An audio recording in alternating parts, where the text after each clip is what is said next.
clean hit. One hit. The other murder, like great. Oh.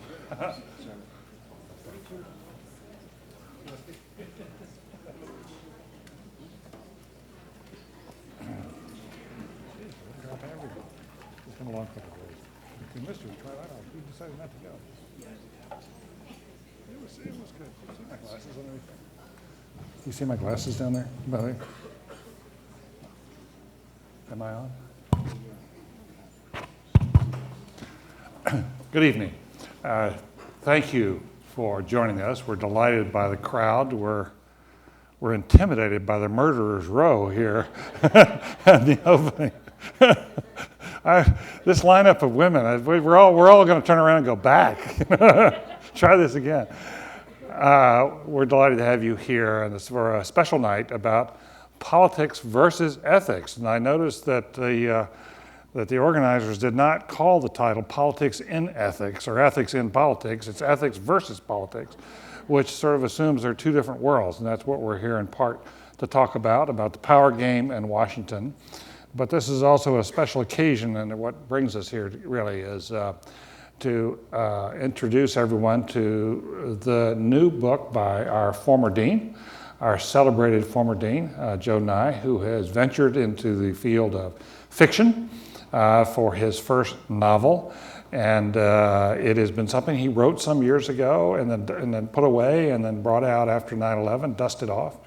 And it is just being published under the title, The Power Game, a Washington novel by Joseph S. Nye, Jr. And there will be a book signing afterwards. I'll remind you again before we depart, a book signing over at the Coop after this evening is concluded here in the forum. I wanted to read you something from Publishers Weekly. Publishers Weekly, as many of you know, is to books what Moody's is to credit ratings. It says, in this Washington novel of political intrigue, the ultimate insider, Joseph Nye, a Harvard professor and former deputy to the Undersecretary of Defense for International Security Affairs, eschews the action and adventure route to portray the rise and fall of one Peter Cutler. And Joe can talk to us more about that. And said, this is a realistic, entertaining, thought-provoking novel in a genre not widely read these days, written by a respected author with an engaging style and an intimate knowledge of the territory. Well, the plan tonight is this, with this wonderful panel. Joe is going to talk to us for a bit about the book, and he's going to read a few passages, and then we're going to turn to the panel, and I'll introduce the members of the panel at that time, if that's all right. And we'll have a conversation here for a while, and then in true Kennedy School fashion, we'll turn to you for some questions. And I can only tell you, as I see Pat Deutsch on the front row, I'm reminded of a dinner that we had in New Hampshire with Joe about a year ago, in which her husband said that he pledged $1,000 to the Kennedy School if he could come here to this forum and read the sex scenes from the Joe Nye's first novel. And so as I read here about your intimate knowledge of the territory, I'm not quite sure to what the reviewers refer. But Joe, you're welcome here. Thank you. And thank you for leading us here.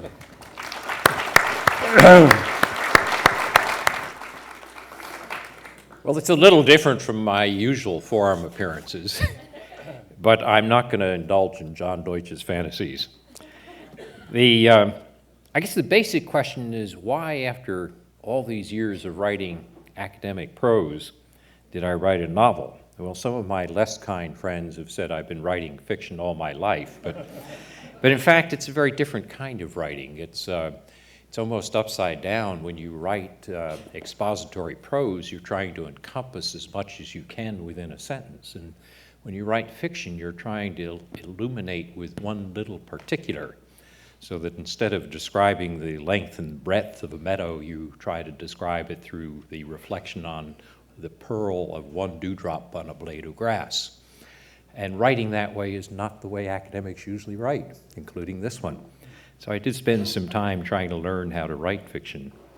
But I think the major thing that I wanted to do in writing about this was to try to illuminate some of the ethical questions or moral questions that arise in the struggles for power in Washington that I played with in some of my expository writing, but never quite was able to fully explore. The novel, the plot of the novel is that the CIA discovers that Pakistan is about to send a nuclear weapon to Iran. Now remember, this was dreamed up over 10 years ago, and I kept worrying that fact was going to overcome my fiction, but it grew out of that type of concern, something that I'd been worried about in the 1970s when I worked on nonproliferation in the State Department. And when I came back to Harvard in the 80s, I wrote a book called Nuclear Ethics, which is full of terms like deontology and consequentialism and other such things about nuclear weapons. But there was something I still wanted to get across, what's it like to actually have to deal with day-to-day struggles for power, some of which are small and inconsequential, but others which touch life and death decisions. And how do you keep your moral compass? How do you make judgments? How do you get a sense of combining purpose with power, ethics with power? And that was what I was trying to explore as I wrote the novel.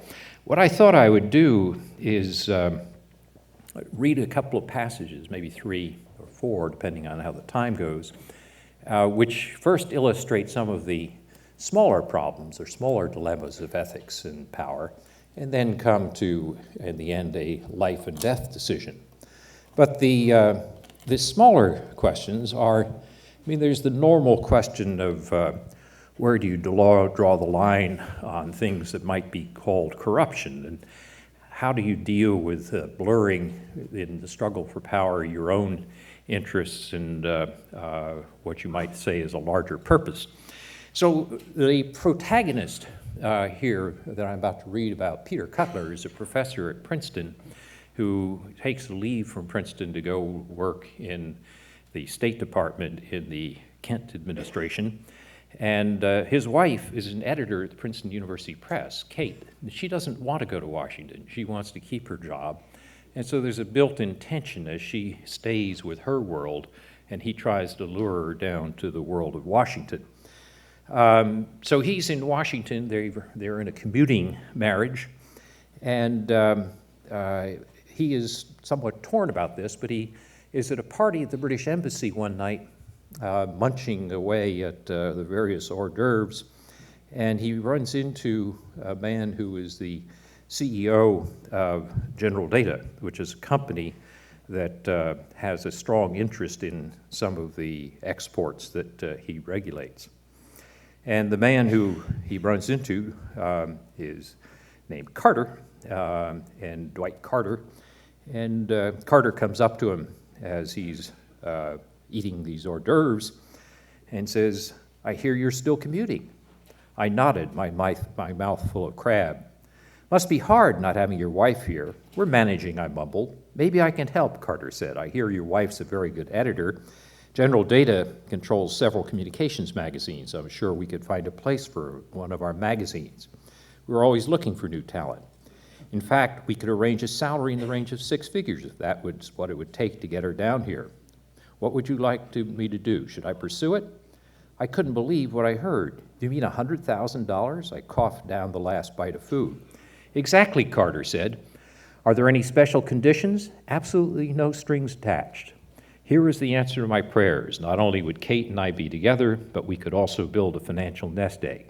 But why was Carter suddenly so interested in helping me? Certainly not out of charity or sympathy. I was the person who signed off on the export licenses that Data General needed. Bribery is illegal, but no law forbade hiring a spouse who was highly qualified for a job. It was a very clever approach that might even pass public scrutiny, but it was too transparent for me. I imagined trying to judge future license applications impartially and realized that I would never be able to do my job without second thoughts. I thought of a second for calling my friend Abe to ask advice, but realized I already knew the answer. "That's very kind of you to offer," I said, "but I'm afraid it wouldn't look right." "Nonsense," Carter said, still smiling. "We're interested in attracting good talent. She would not be paid any more than we pay our other top editors. It would be good for us, good for her. That's probably right, I said, and I know there's not a real problem, but I'm afraid it wouldn't pass the Caesar's wife test. He arched his eyebrows. You know, I said, it has to look clean as well as be clean. Don't be silly, Carter replied. It's perfectly legal, and it's very common in this town. Thanks, but I don't think it would work, I said reluctantly. Well, think it over, Carter said as he moved away from the table. The offer stands. I knew I couldn't mention the offer to Kate. It would only confirm her mistrust of Washington. Things were tense enough between us. Besides, when I got back to Princeton on weekends, all I wanted was to collapse on the sofa. All the kids seemed to want to do was bicker and fight. Kate and I argued openly one Saturday evening while we dined at our friends the Kleins. I was trying to explain how Washington works, so I recounted a number of bureaucratic strategies. Some of it's almost comical, Rachel Klein said. Yes, I want to laugh sometimes, I admitted, but underneath, it's deadly serious. If we fail to control nuclear weapons and they fall in the hands of terrorists, there'll be nothing to laugh about. Maybe men shouldn't be trusted with power, Rachel said with a smile. All that testosterone makes them too competitive. Let me tell you about some of the women, I replied. It's not a question of gender, it's a question of maturity, Kate said sharply. Why can't adults settle their differences openly without all that nonsense? I know it sounds petty, I replied, but if you don't do those things, you're out of the game. Maybe there's a message in that, Kate said. You're just like my father, I snapped. You two always know the easy moral answer, but let me assure you, in Washington, the meek don't inherit the earth. If you turn the other cheek, some jerk will slap it. Kate frowned at my tone. Maybe your father was right, she said. Why play games where you have to reduce yourself to that level? Maybe it's time for you to come back to Princeton. Or maybe it's time for you to come to Washington and learn what you're preaching about, I shot back. Abe looked embarrassed. We all want Peter back, he said to Kate, but the work he's doing down there is very important. Then turning toward me, of course, Kate's right. You should only indulge in such tricks to the minimal extent you need to get things done. I started to reply, but Rachel quickly interrupted by asking if anyone else would like a cup of coffee. That's a sort of the easy types of moral questions of what do you do about venality or corruption, and what do you do about trying to prevent yourself from being caught up in it.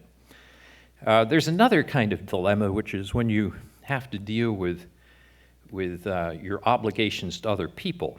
And Peter goes to visit his parents, who are in an old elderly person's nursing home in Florida, and are not doing very well.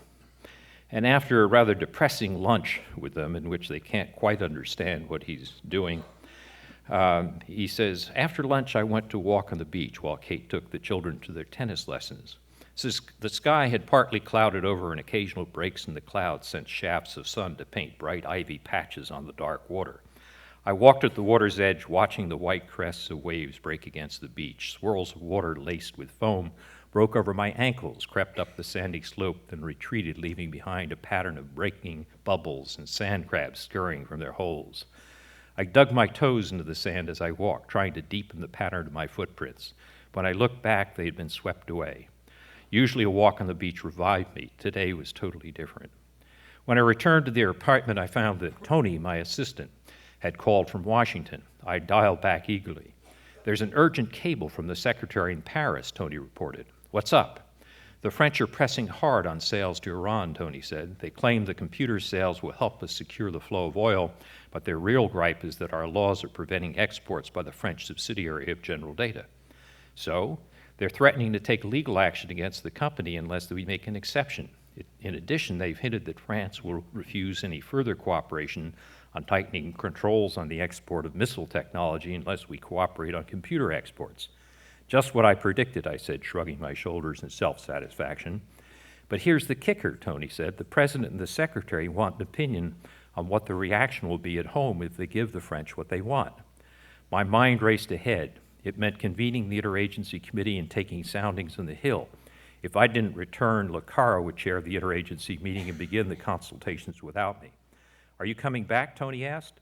I just got here yesterday, I said, but I also felt my pulse quicken for the first time in 24 hours. I need a few minutes to think about it, but the answer was already running through my veins. I felt a satisfying rush of adrenaline, as I began to think about strategy. This was a defining moment for the policy changes I've been fighting for. This was a chance for the president to experience firsthand the tightness of the box that Lucara had put him in. If I could work things out in Washington while I had this window of opportunity, I would have a solid basis for a more flexible policy in the future. Then I could begin the round of international negotiations on multilateral export controls. This was the action-forcing event that I needed. Have a car meet me at the Delta terminal at 7:30, I told Tony, and call a special session of the Interagency Committee for 8. Kate was resting in the guest bedroom when I broke the news. No need for you and the kids to spoil your vacation, I said, as I jammed shirts and underwear into a suitcase. Kate sat on the bed, her arms hugging her knees. This isn't just a vacation, Peter. This may be the last time you see your parents. I know. It couldn't have come at a worse time, I said, refusing to look at her and continuing to shove clothes into the suitcase.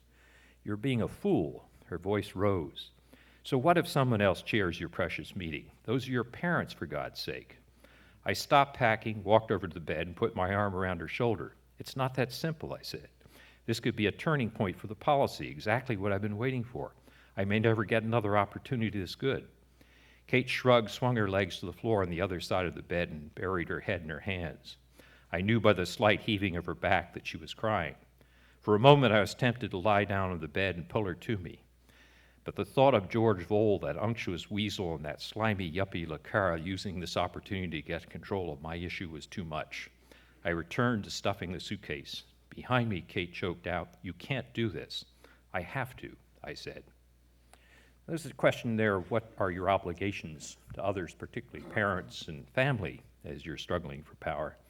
But let me turn finally to a passage which goes to the heart of the plot, which is the issue of what are your obligations when you're struggling for power and it deals with life and death situations.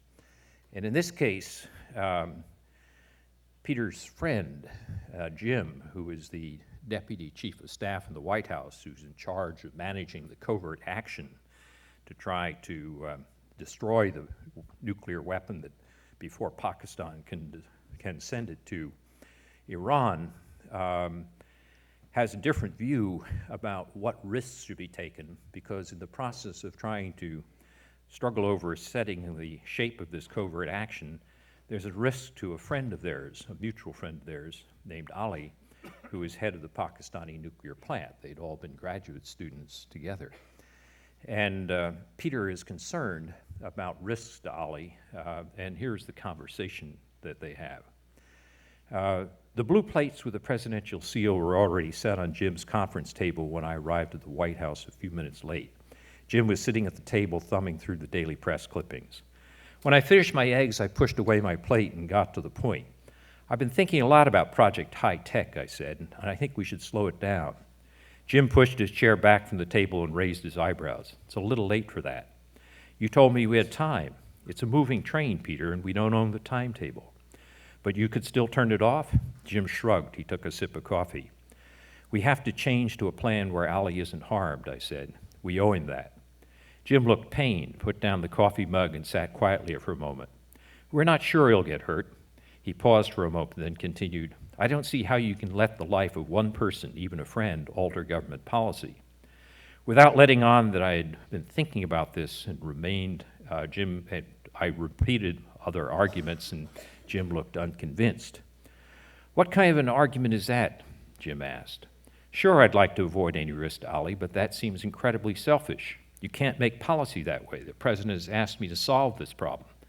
I agree in part, I admitted, but we aren't sure about the risk to the others. There are too many unknowns. The clear and present danger is to Ali, and we don't know if the plan will really work. It has too many moving parts.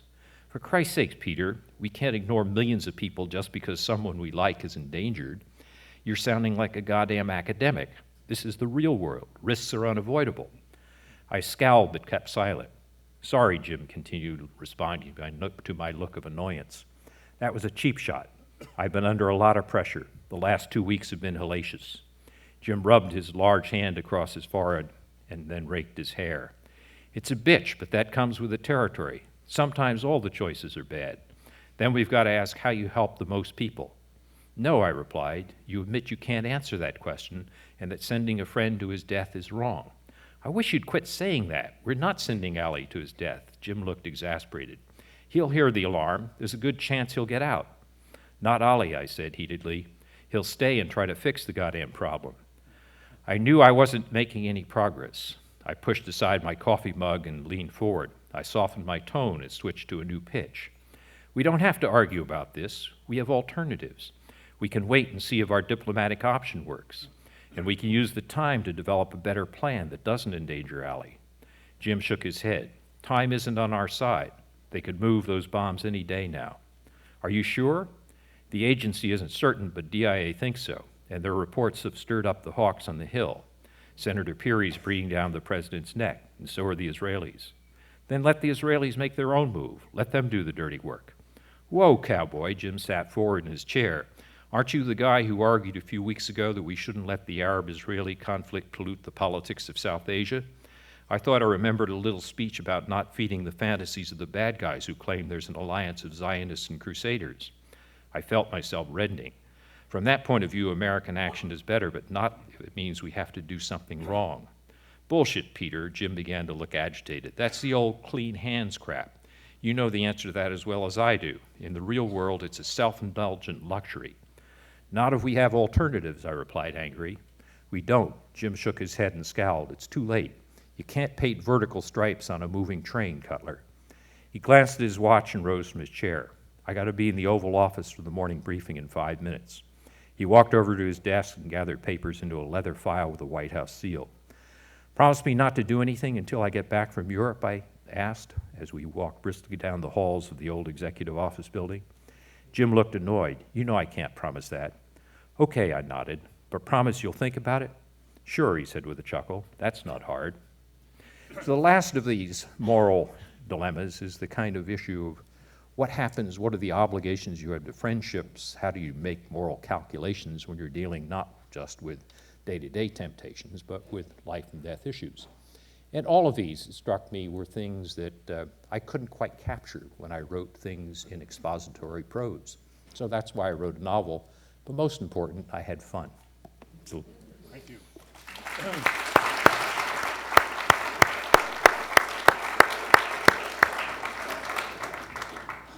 Thank you very much, Joe. And it is a good read. And I have had that chance myself already, so I commend it to you. But now we're going to have a chance to bring in our panel for a broader conversation about some of these questions. As many of you know, for some years, perhaps the most useful ethical rule in Washington is to never do anything that will embarrass you if it is printed on the front page of the Washington Post. And that has served a good many people very, very well. And there's a reason for that rule. And it probably could be called the Bradley Rule. And that is because as the executive editor of that newspaper, not only in Watergate, but in many occasions thereafter, the Washington Post really was the watchdog, and I think kept government more honest than it would otherwise have been. I can guarantee you it kept some people I knew more honest. So Ben Bradley, we're delighted you're here. Some of you have read his book about John Kennedy. Others of you have read his memoirs. He's here at the Institute of Politics now, focusing on the issue of lying. And we all hope that will be a forthcoming book. If it is about lying in Washington, it could be quite a thick one. We may be reading a long time. Ben, we're delighted to have you here, sir. Maxine Isaacs has served at the highest levels of government in Washington, both on the Hill and in the White House. From 1983 through 84, she was a vice president.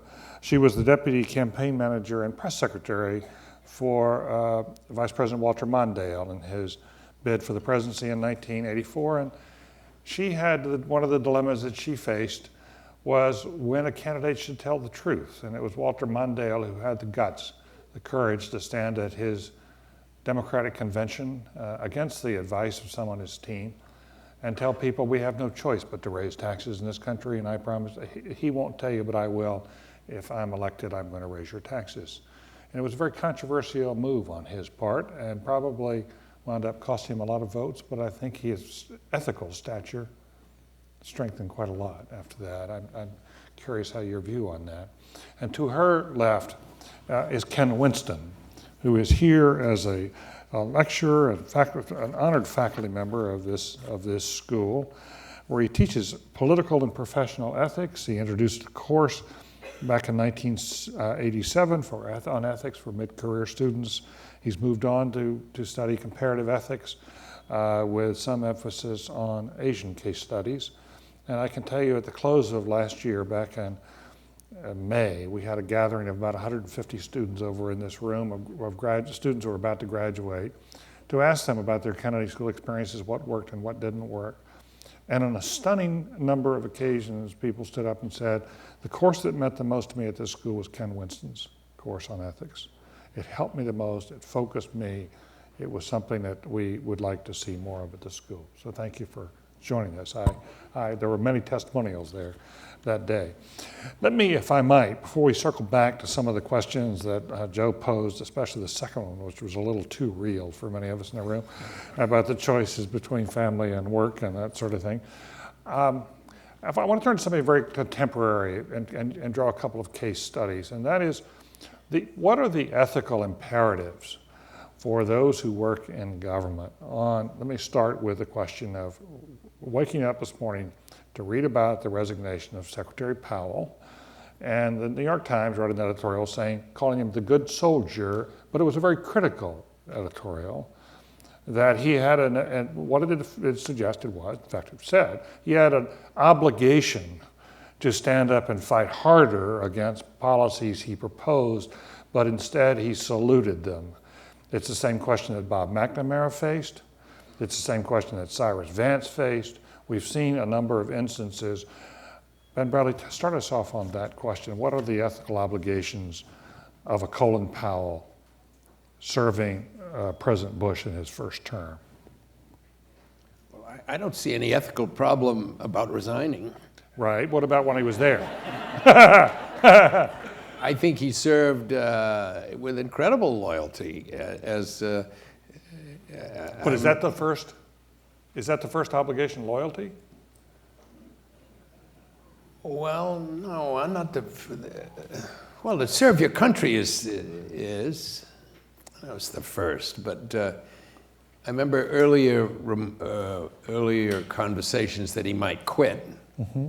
And my wife, who's an Army brat, said he'll never quit. He'll never quit, because his boss is the commander-in-chief, and he will obey the commander-in-chief. So he was a good soldier. He was a good soldier, yeah.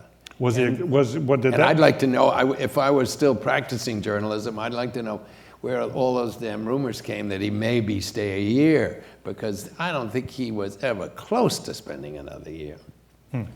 Not ever close. It's interesting. The New York Daily News has a big quote from him telling a general it was the worst experience in his life in the day's paper. He's quoted as telling a friend that was the worst experience of his life. Yeah, but I'm sure that there was never close to staying on. Ken? I'd like to pick up on that, but could I first draw attention to a line from the book that Joe did not read, which is actually my favorite line. Sure. In which Jim, Peter's friend, waxes philosophical. Is he Graham Allison? No. Everybody's in this. Jim is You said that awful fast. Jim is accused of being philosophical, and I was particularly sensitive to this when I was thinking about this panel.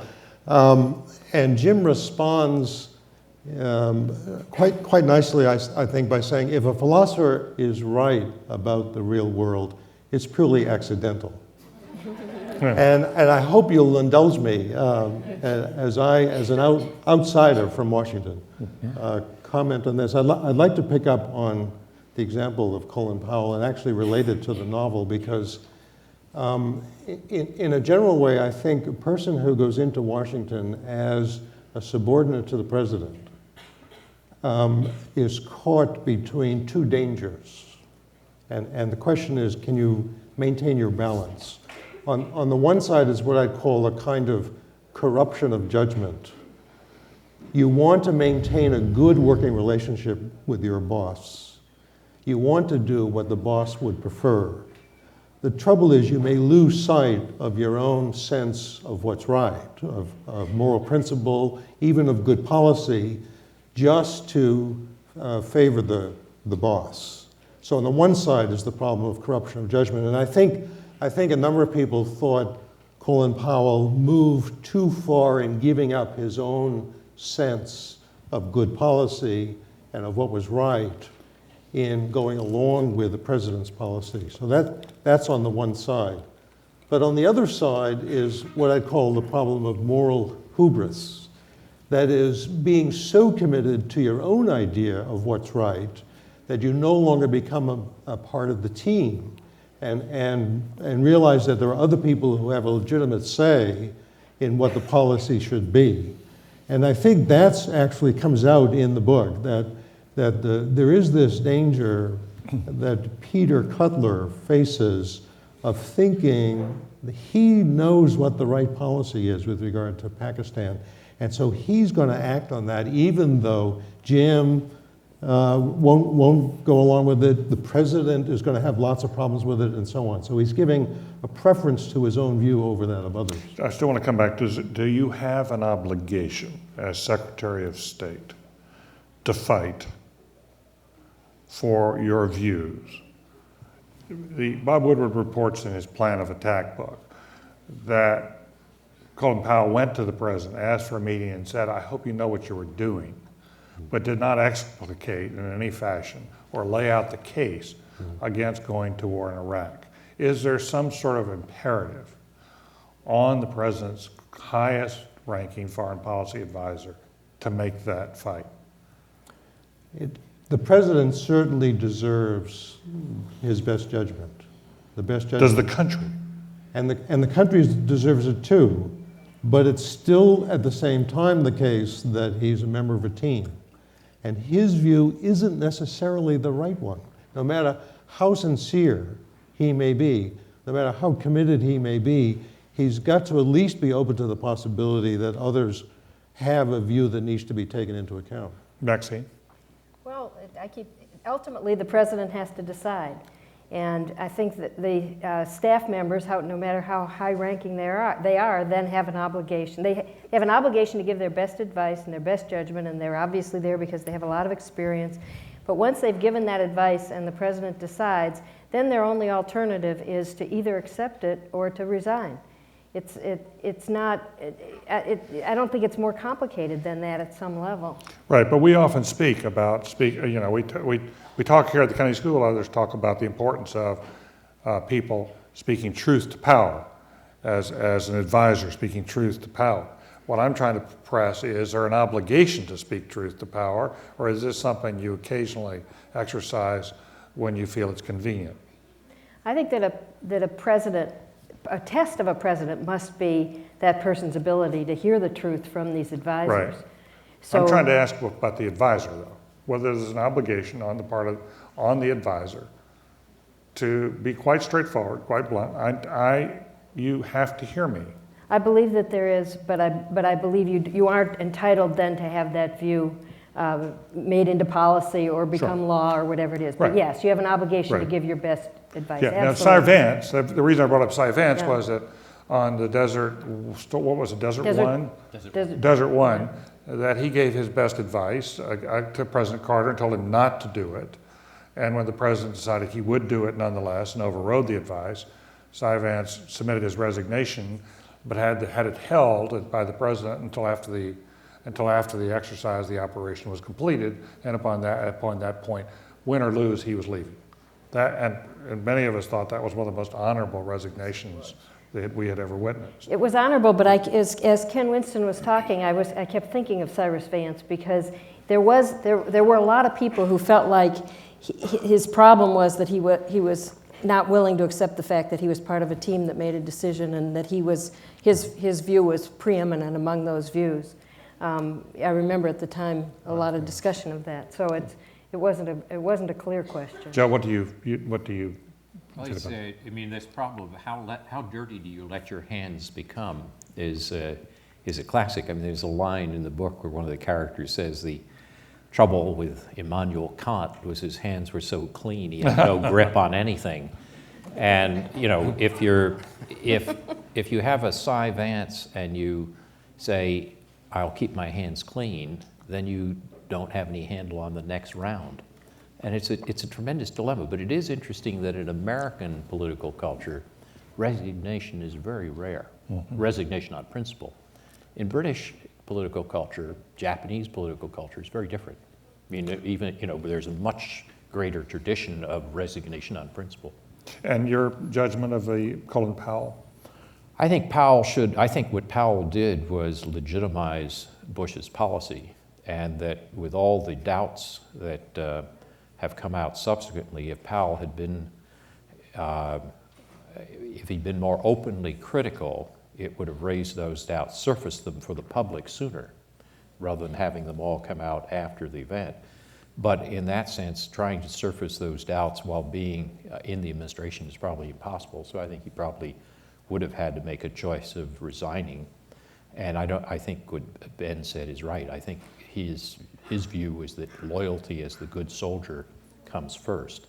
And that's the higher ethical demand. He may have also felt that if I leave, consider what may come after me, and in the end, it's better off I stay and fight some of the fights, but not take every shot. Yeah, well, that's how dirty do you let your hands become so that you can grasp the next issue. Yeah. In retrospect, Joe, as you look back upon one of the most acute cases here, the Mcnamara case, he's taking a lot of heat for having decided during the Vietnam War that the war was a loser and it was going to fail, and left the administration. He did resign, but he never disclosed to the public his own view, and people felt, well, if he had disclosed earlier, it might have shortened the war. Well, Bob was here talking about the fog of war in this forum, was it last spring, I guess. And I remember saying to him afterwards, Bob, you know, it's extraordinary how honest you are now, and it's remarkable that you're willing to expose all these issues so that people can avoid making the same mistakes you made. But if you had exposed that sooner, if you had said some of this at the time, think of the lives you could have saved. And his answer was, I could not undercut the president that way. And so essentially, it is a question of loyalty is a great virtue, but to whom is your loyalty due? To your immediate boss, or to the public in a democracy when you think your boss is wrong? And what do you think the answer to that is? I think we ought to have more resignations on principle.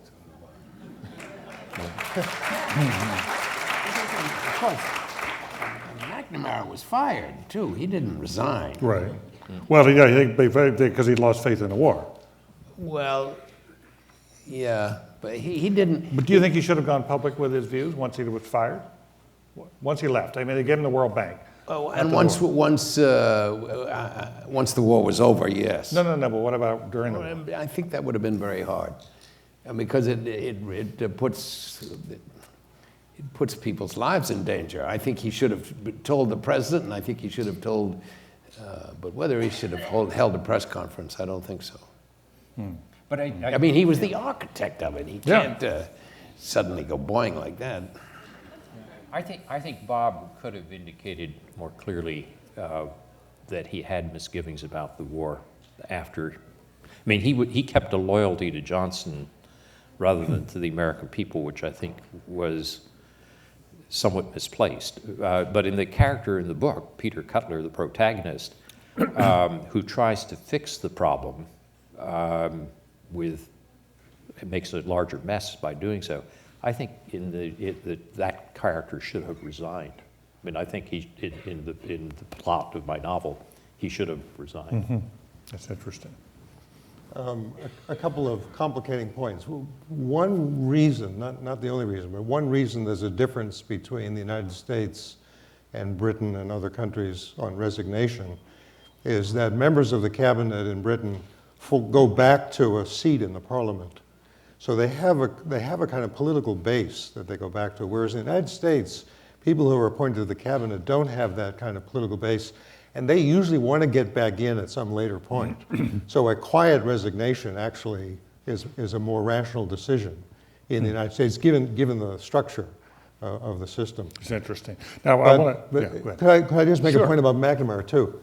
I must say, it wasn't until I saw The Fog of War that I understood the depth of McNamara's loyalty to the president.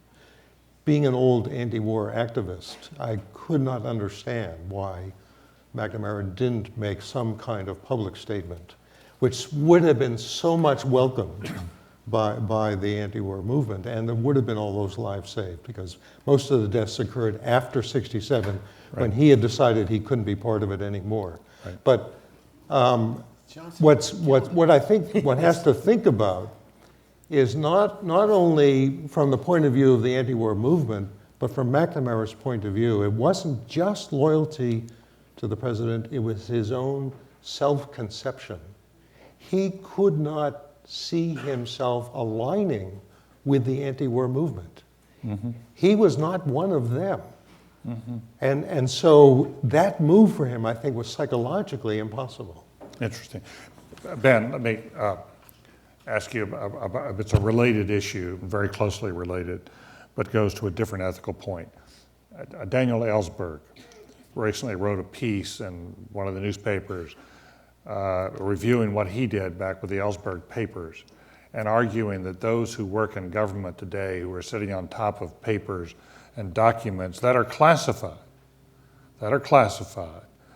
but would show that the government either intentionally neglected or didn't disclose or for whatever reason lied to the country. They have obligations to print those just as he did. Now, the Washington Post, of course, along with the New York Times, was out on the forefront of printing the Ellsberg papers.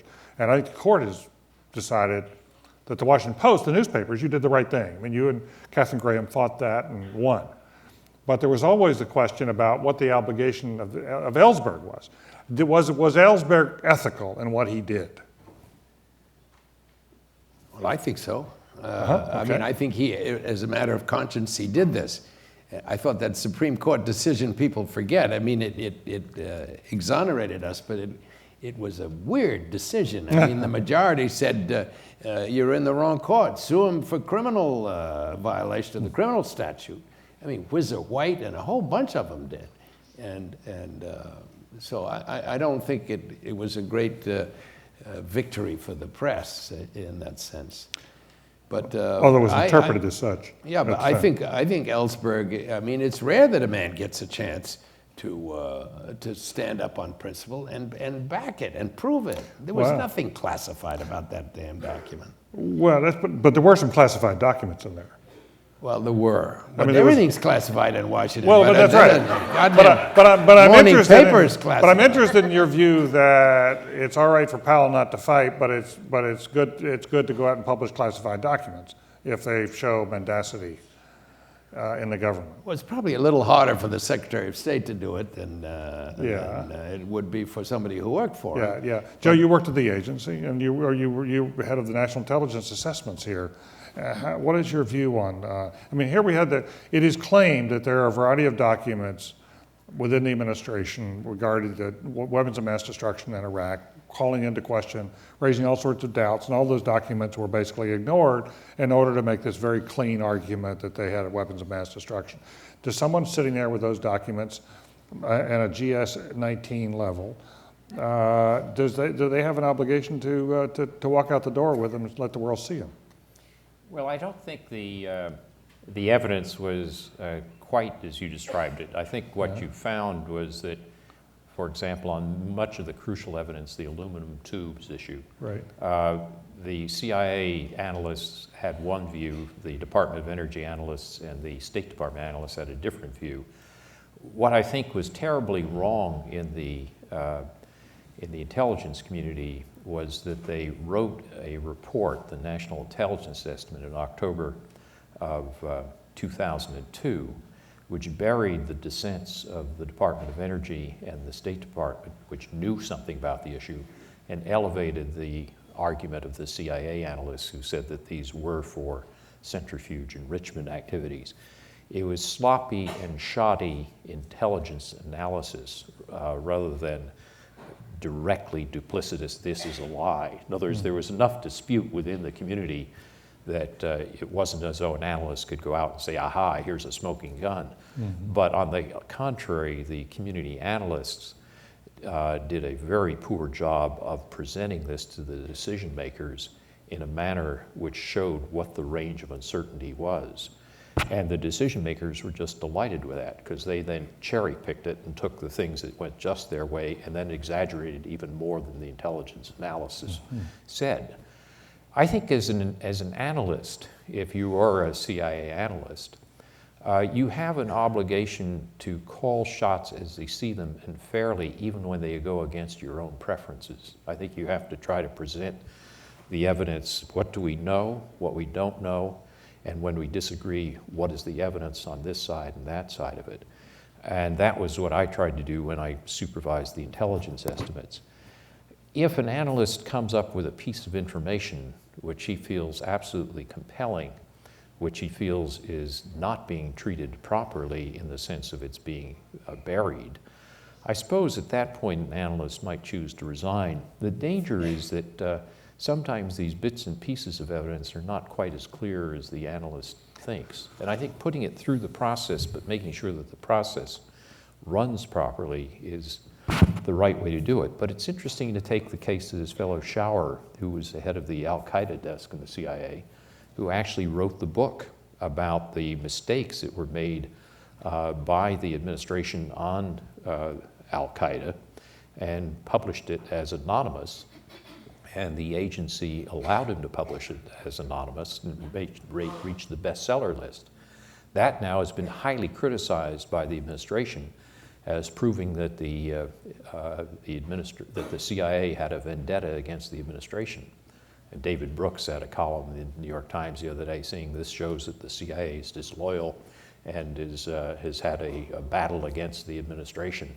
Well, it's a hard question. I mean, I frankly think that if an analyst, as this fellow seems to have felt, sees something which is totally wrong, then the effort to try to put it out is legitimate. But I think if you get into a case where every analyst leaks bits and scraps of information that they think are right, you get an intelligence process which is totally undisciplined. And then the decision makers can pick and choose whatever they want. Yeah. Well, the Washington Post today, the New York Wall Street Journal today, cited that case and supporting Porter Goss on cracking down on the war at the CIA against the administration. And this is why these people have to be brought to heel, that they're in fact undermining or sabotaging the president. We've often had the question that whether it's appropriate to leak or not a classified document that may, in fact, be a corrective or force the administration to sort of fess up. You know, people do that when they're discontented.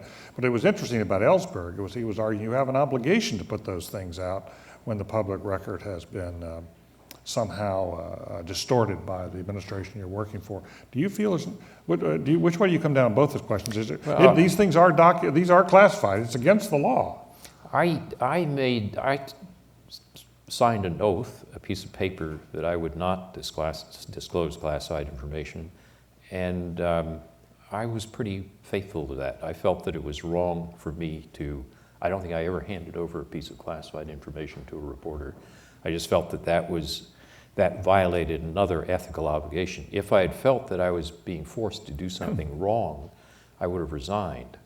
And then I might have talked about it after I resigned. But the argument that I would selectively leak classified information, I thought was wrong. And it happens all the time.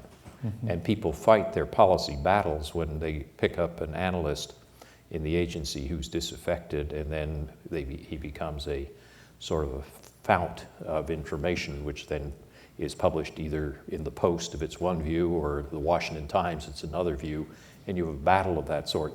I personally found that unacceptable. Sure. But Ben, your observation would be, and certainly what Pat Moynihan used to argue was, that the government's classifying everything in sight so it can hide from the public its embarrassments and its odd things. That would head to in a courtroom, you would have the First Amendment on one side, and you'd have some guy who was selling cars in Kansas City before classifying something on the other. And what? I mean, I'd like my chances on that. I understand. Can I ask, I have two more ethical issues I want to discuss because I want to come back to one that Joe posed. But Ken, I want to ask you about, and Maxine, you've thought about this a lot. The ethics that are, the changing pattern of people now leaving government and instantaneously, no discrete interval, instantaneously writing accounts of what happened. Was Paul O'Neill in the Susskind book, was that an ethical act on his part to have that book published? Was Richard Clarke acting ethically to write almost an instant book coming out? I know everybody read those books, they were of great interest, but what about the ethics of it? Maybe Maxine, what do you think? I mean, all of us who've worked in government now are very aware that if you're going to be quoted in a book that's going to come out 3 months later, you may not say some things that you would otherwise say. Yeah, I've got a fairly conservative view on it. I think that if you go to work for one of these people and you've served honorably, I don't like the kiss and tell books. I really don't. I think it's a contribution to history, and I think for general knowledge. But I think if I'm sort of thinking about the individual who's doing it rather than the general good, I personally find it very distasteful. The people whom I've admired most in government, who have served in government, don't even keep notes for those reasons. That you feel that you're doing a job, you're doing it well. I'm very. My old boss Walter Mondale used to talk about that there's an assumption of mendacity about public officials, which he really resented, and he felt very badly about. He thought that, and that's sort of a little bit what I'm worried about in this conversation, because I think there's an assumption that all of these bureaucrats, these nameless faceless bureaucrats, are sitting on top of a pile of secret information, and if only they would reveal it, then we'd all be all the wiser. And I think that's a very misleading construct. I think most people who are serving in public service are well-intentioned, are doing the right thing, are being honest, are resolving their moral dilemmas. And it's a rare case, and that's what makes a great novel. Is it's a rare case when you find somebody who actually has a very clear-cut moral issue that he's got to resolve, and there aren't good solutions on either Right. side. Well, I was quite struck by a general who told me that, a writer, a ghostwriter, who told me that he had been called by a major general shortly before this recent Iraq war, saying that he had not been treated terribly fairly, he thought, in Bob Woodward's first book. And by golly, he wanted a ghostwriter for this time around, so he could have somebody he could give all this information to as they were going through the war, because he wanted to have his own version out there when the new Bob Woodward book came out. And he wanted to make sure that people got it right. It was remarkable. Yeah. I mean, it's such a different chance, it's so different. I mean, Bob Woodward has rewritten the rules on this in a lot of ways. He did what? Bob Woodward has rewritten the rules about when histories come out, when accounts come out. He's had incredible cooperation from the White House. Unbelievable. I walked in, the minutes of 60 National Security Council meetings gave him the minutes of them. It's unbelievable. See that old quip about the difference is the ship of state's the only ship that leaks at the top? Right. Exactly. Ken Winston, we do need to get to the floor. So let me ask you one of the questions that Joe posed in the beginning. How do you help students develop, how do you encourage people to develop a capacity to avoid the corruption of judgment? How do you develop a thick ethical skin, if you would? That's a very good question, because in my ethics course today, we finished the section on dirty hands. And a number of my students who are in the audience finished that section very disturbed that I had exposed them to a whole series of cases which seemed to amount to finding excuses and rationalizations for wrongdoing. And they thought, is that the message that I'm trying to convey? And of course, it's not the message. What I'm trying to do is arm them against precisely those arguments and those rationalizations.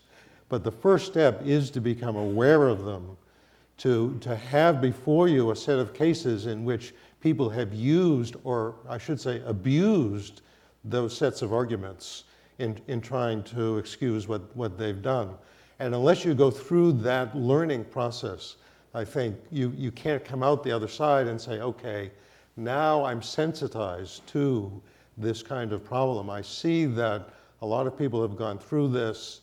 They really have not been justified in what they've been doing, and therefore I'm better prepared to face such a situation myself. That at least is my hope as I come to the end of that. Don Regan used to argue some years ago that if you're working in government and you're going to be facing these problems, you need, he used a more graphic term, money that basically you can have go to hell money, that I'm leaving, I'm walking out the door, and you've got enough money to survive. Mm-hmm. That your career is not going to be ruined. That a lot of people are, if you're too close to the line, mm-hmm. You don't have that freedom. Tenure in a university is good for that too. Yeah, tenure is good for that. But that's one of the reasons that professional women need to have, their own financial capacity, so they have the freedom to walk away from something. We also can't always expect someone to resign. That may be asking too much of an individual. And mm-hmm. That's why I hesitate to say that the options in these kinds of cases is obey or resign. I think the first thing we expect of someone in a difficult situation is to think about the options. And there are a lot usually between obeying and resigning. So that's at least the first step. Ben, running the Washington Post, this question that Joe posed about the balance between duty and family, you face this a lot with your reporters. And as you know, there were a number of divorces. There are always a pretty high number of divorces in newsrooms. That's right here. Yeah. Well, but a lot of them came from this kind of commitment. I mean, it was often argued to me, one of the reasons that Woodward and Bernstein, when they were young, could do the Watergate story and went around knocking on doors at night was they were both single. They never could have done that had they been married. They couldn't have pulled those stories off as easily. How did you balance that off? What do you think the best way to run an organization is?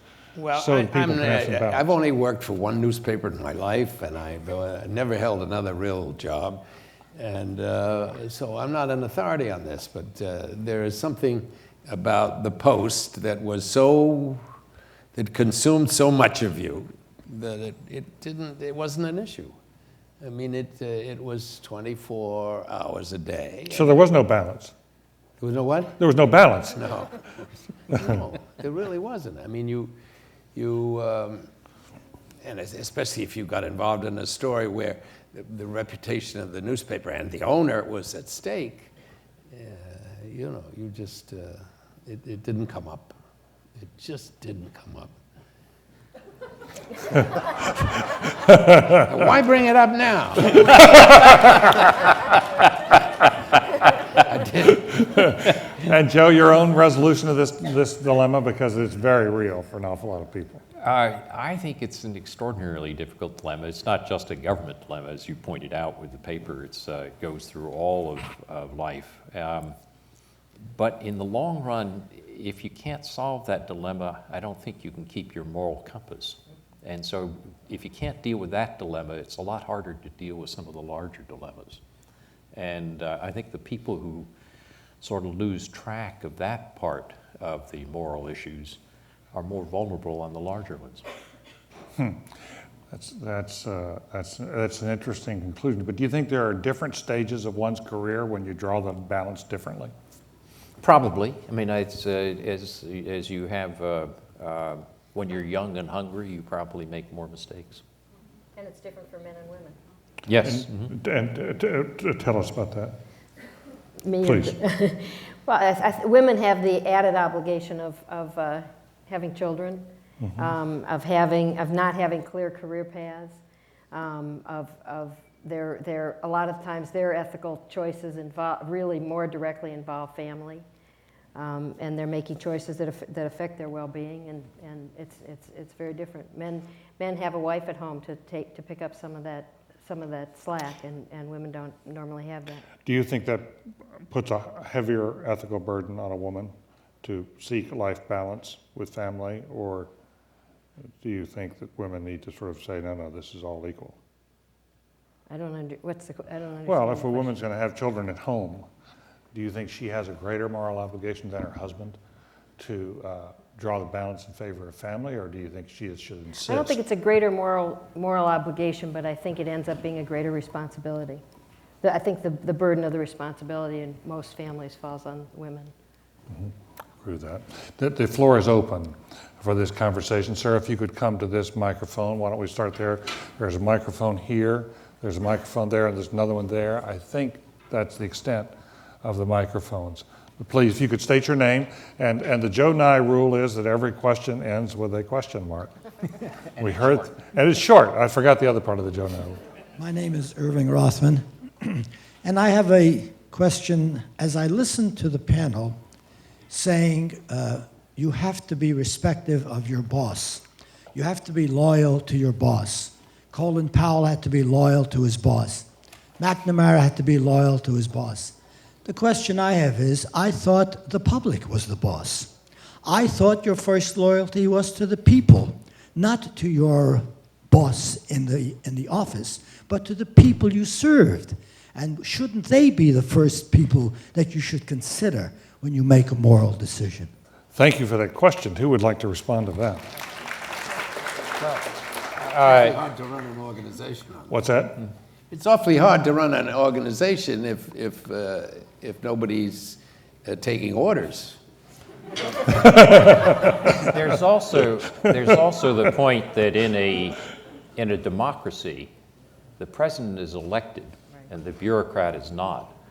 And for the bureaucrat to say, I will overturn the person who was elected by 55 or 60 million people when I was merely appointed, is a certain act of hubris. And you have to be pretty sure that when you take that step, that you truly are serving the people.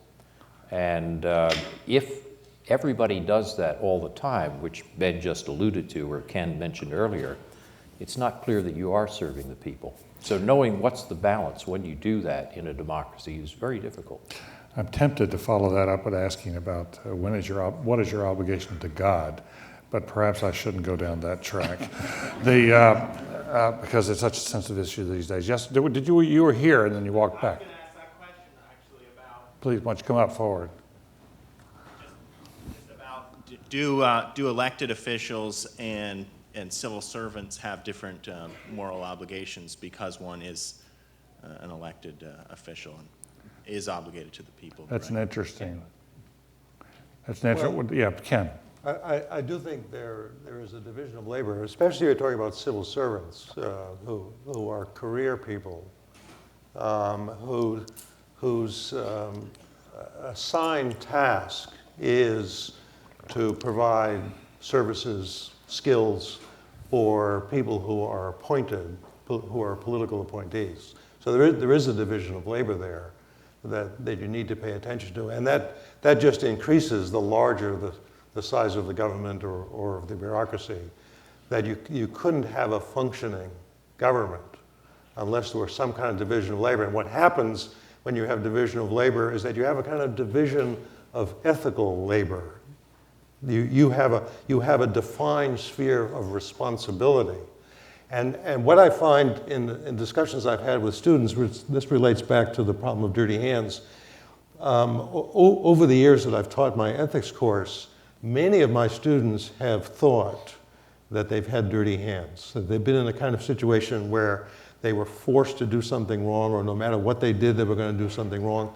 And after talking with them, in most cases, that turned out not to be the case, at least in my judgment. They didn't really have dirty hands, but they were aware that there were others somewhere else in the bureaucracy or in politics who were acting badly. And since their responsibility was defined, they couldn't do anything about this bad behavior elsewhere. that gave them the sense that their hands were dirty. Interesting. Yes. If you come a little closer to the microphone, please. Syed from Pakistan. I have a question concerning ethics and U.S. foreign policy. And among the many shifting and slippery reasons given for the Iraq war was that Saddam Hussein had been attacking his neighbors. And when it is pointed out that America was hand in gloves with Saddam Hussein at that time when he was attacking Iran, the argument put forward is that we were using the lesser evil to attack the greater evil. And the same argument has been used in Afghanistan, where the Mujahideen and Osama bin Laden were partners with America during the Soviet occupation. And the same argument that we were using the lesser evil against. Brzezinski stood at the historic Khyber Pass on the Pak-Afghan border, and he addressed the Afghan people, and he said, the Mujahideen, and he said, you are the warriors of God, and you will triumph over the evil empire. Today, that evil empire are the good guys, and the warriors of God are the personification of all evil. So this argument about using people, as cannon fodder and calling them warriors of God, and then later on calling them the lesser evil. So how much ethics is there in that? That is my question. And also, finally, I'd like to ask you, why is it, most people, I think the 6 billion people in this world would like to know, why is it that America's national interests must take precedence over the national interests of the entire world? Joe, do you? I think if one of the characters, if you took that last passage of the novel that I read, one of the characters argues from essentially consequences, and the other one is saying you shouldn't do something you know is wrong because you'll never know the consequences. The illustrations you gave are that sometimes the first set of consequences look pretty clear, but in the longer run they may not be so clear, such as an American support for the Mujahideen in Afghanistan in the 80s, which blew back on us in 2001, September 11th. So I think one has to be a little bit careful about taking easy consequences and saying that that's going to be the right answer. It may or it may not be, but I think it's a cautionary point. On American national interests, they don't have to prevail. A wise definition of our national interest is one that's inclusive of the interests of others. If the largest country in the world, the United States, defines its national interests in ways which provide public goods for others, such as international security, economic development, so forth, there need not be any conflict between American interests and others. But when you get to issues of survival, I don't think you're going to expect any country to give up the prospect of protecting itself from an imminent threat of attack. Yes. Hi, my name is Jack Fleischman. I'm not, but would love to be a student here. I would like to... You could think about the mid-career program. I think it would be the late career program. Anyway, I'm interested in the private industry and the public government issue. And so I have a little fictional story I'd like to give you. And If you could make it brief. Have you comment on it. It will be brief. All right. I'm a congressman for many years from a very small state, and I get lured away, well, that's my only background really, I get lured away by a multinational energy company to become chairman of the board. I'd like comments about the ethics of that situation. Realizing it's purely hypothetical. Is there someone who would like to respond to that question? Ken Winston? It's a little sketchy. A lot depends on why and how the person was lured away into this energy company, and was there some special role that he played in Congress, that he, for example, did he have access to certain kinds of information which would then be useful to the company? There's a lot you'd have to fill in to know whether you had an ethical problem, because if you just have one job and then you have another job, there isn't necessarily a problem there. Is there a problem when you're on a committee that votes a certain way, you vote for oil exploration for this and that and the other, and then you leave and become a lobbyist for that industry, and that we then have the sort of the new rule in Washington of leave no lobbyists behind? Is there any, your thought on that? I would say yes, there is a problem, and I don't think the current rules governing that kind of situation are at all adequate, because there are just too many ways in which members of Congress can be deflected from their duty to think about the public good, instead think about their future, their own personal future. So I think we need more protections. Some revolving door rules that would be. That sort of thing, yeah. Mm-hmm. Yeah. Good, yes, sir. Fred Meyer, as one of probably very few alumni of the Harvard Divinity School in the room, I guess it falls on me to ask the God question that David alluded to. Religious conflicts. The person who doesn't believe in abortion but is working for the FDA and is called upon to participate in a study of whether to allow Plan B, the emergency contraceptive pill, to be sold without a prescription, or the Society of Friends member who finds himself having to plan an attack against a nuclear enemy. Any thoughts on the role that religious people should or should not play? That's a very big topic. In the particular case that you give, let me try to use that to make some points. If you're a bureaucrat in an agency like the FDA or some other agency, then it's quite likely that what your task is to implement legislation. So your directive is coming from somewhere else in the government, and your task is implementation. Now, should your personal religious views play a role in the way in which you interpret this legislation, which is coming from the elected body?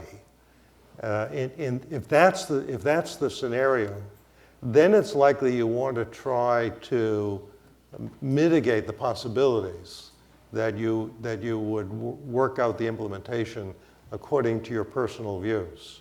There's a very nice story about Joseph Califano when he was HEW secretary, before HEW was split apart. He had to write the regulations for congressional legislation. I believe it was the Hyde Amendment, which had to do with providing Medicaid funding for abortions.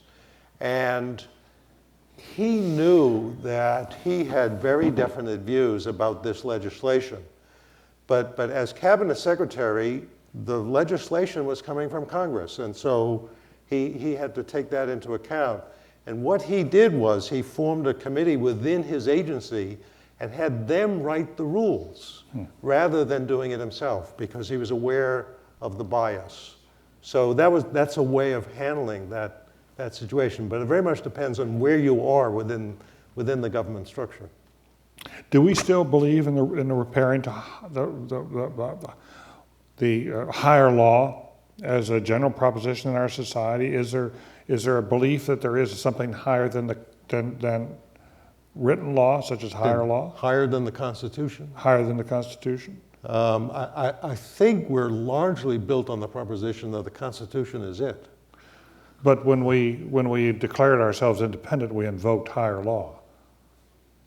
That's true. That's true. But and it disappeared when we wrote the Declaration of Independence doesn't have any legal standing.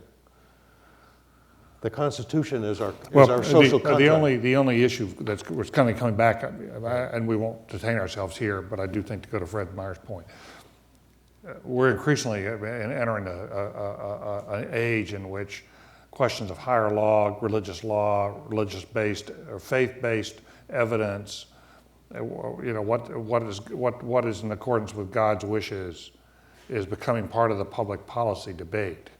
And it's it's casting us into a different realm of how we think about and talk about. Right, but one of the characteristics of the United States is that we are religiously very pluralistic.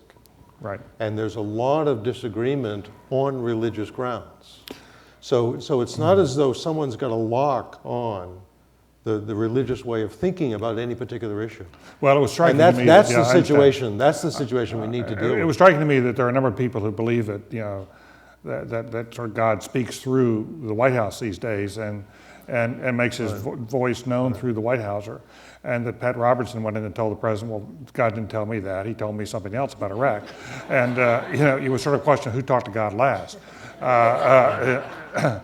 How you thought about that. I mean, we're into that kind of argument increasingly. It's going to be very interesting on the ethics. You have the last question. Wonderful. My name is T.C. Brazil. I'm just from the community and enjoyed these forums. I guess it's a nice follow-on to what you were talking about. Is there a universal ethic, or are all ethical decisions essentially individual based upon one's either religious beliefs, such as the attackers at 9/11, or John Ashcroft covering up the statue's breasts, or an atheist, depending on what he or she thinks the meaning of life is? I mean, your ethics are tied, really, in any given situation to those. So is there any universal ethic, or are we doomed to a pluralistic ethics? Great final question. I think the short answer is both. That is there are issues of personal morality which have to do with your own integrity, and each of us tries to work out some sense of what's valuable and what the right principles are and so on. And all of that is important for each of us individually. The difficulty is we live in the same world, but we've worked at this problem out differently. So people have different kinds of commitments. And many of those can be religiously based, as I suggested, but that doesn't mean people are going to agree. They may disagree with each other. So at the one level, you've got personal morality, and it's very important. But you also live together in a society, and so there's got to be, at another level, there's got to be a kind of social morality which enables everyone to get along, at least within a certain space. Then you've got the problem, well, how does your personal morality relate to the social morality? That's when you get into issues like resignation or not. Can you live with yourself if you go along with the team ethic as opposed to what you personally believe? And in terms of a universal morality, what I say to my students is that they should think of it as a possible goal to be achieved. They've got to realize that they all live in the world together, and we're becoming increasingly interdependent. Now, we don't yet know, I think, what the fair terms of cooperation are for the world taken as a whole. But that's a terrific project that we're going to be working on over the coming decades, if not centuries. So I think if you look in the future, there may well be, and we can hope there will be, this agreement on some more universal principles. And human rights might be the first step in that direction. You can understand why Ken Winston has become one of our most popular faculty members. Well, to each member of the panel, to Ken Winston, to Maxine Isaacs, to Ben Bradley, and especially to our emerging new novelist, Joe Nye, we thank you for this evening. That was fun. Thanks for doing it, Ben. I've got to run. A book signing at the Harvard Coop on the way. Book signing at the Harvard Coop with our novelist. Okay, Ben. Thank you so much. Yeah.